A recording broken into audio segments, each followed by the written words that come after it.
Whether an Indian central bank will be going to have Менә күргәнебезчә, чит илдән килгән хезмәттәшләребез дә минут сайын туры эфирларга чыгып, үз тамашачыларына иң яңа мәгълүматны җиткерәләр. Инде операторлар матуррак кадрларны эзли. Кыскасы монда һәркемгә эш җитәрлек. Hindistanның үзәк телевидениесендә эшләүче Дайра Махешвари Казанда беренче тапкыр сәгать сайын туры эфирга чыга интервьюлар яздыра. Монда эшләү өчен бөтен шартлар бар ди ул.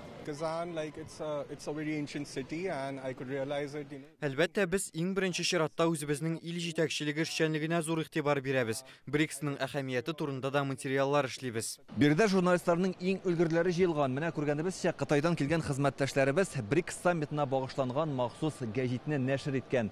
Аның беренче битендә ике дәүләт башлыгының очрашуы турында зур мәкалә язып чыкканнар. Матбугат үзәгендә эшләүче журналистлар милли үзенчәлекләргә игътибар бирә. Россия сегодня каналы журналисты Зөһрә Ишмөхәммәтова БРИКС дип язылган яулык күрсәтеп стендап яздыра.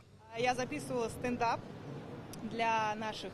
Безнең тамашачылар өчен шуны тотып стендап яздырдым. Әлеге яулык махсус БРИКСның Россия рәислегендә узуына багышлап тегелгән. Безнең рәислек күппәйләрлыкны ныгыту шигарен күздә тота. Яулыкта да милли киемнәрдән 10 кыз сурәтләнгән. Алар БРИКСның 10 илен аңлата. Үзәктә рус шибәре.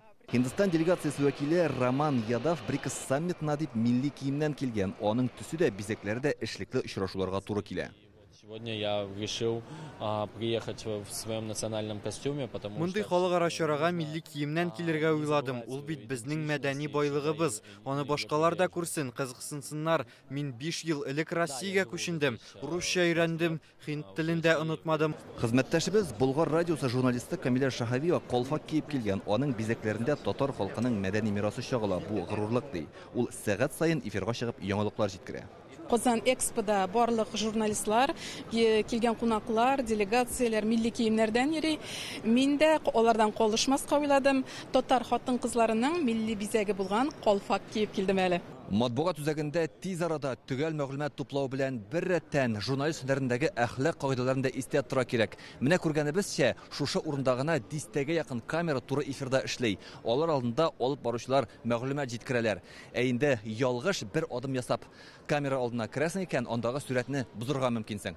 Казан Эксподагы матбугат үзәгенә 59 илдән 2000-гә якын журналист җыелган. Алар монда иртәнге 8-дән кичке 10-га кадәр эшли. Иртәгә журналистлар өчен бик әһәмиятле вакыйга Россия президентының матбугат конференциясе көтелә. Анда БРИКС саммитына йомгак ясалачак. Илдар Сафиуллин, Алмаз Зиятдинов, Яңа гасыр каналы.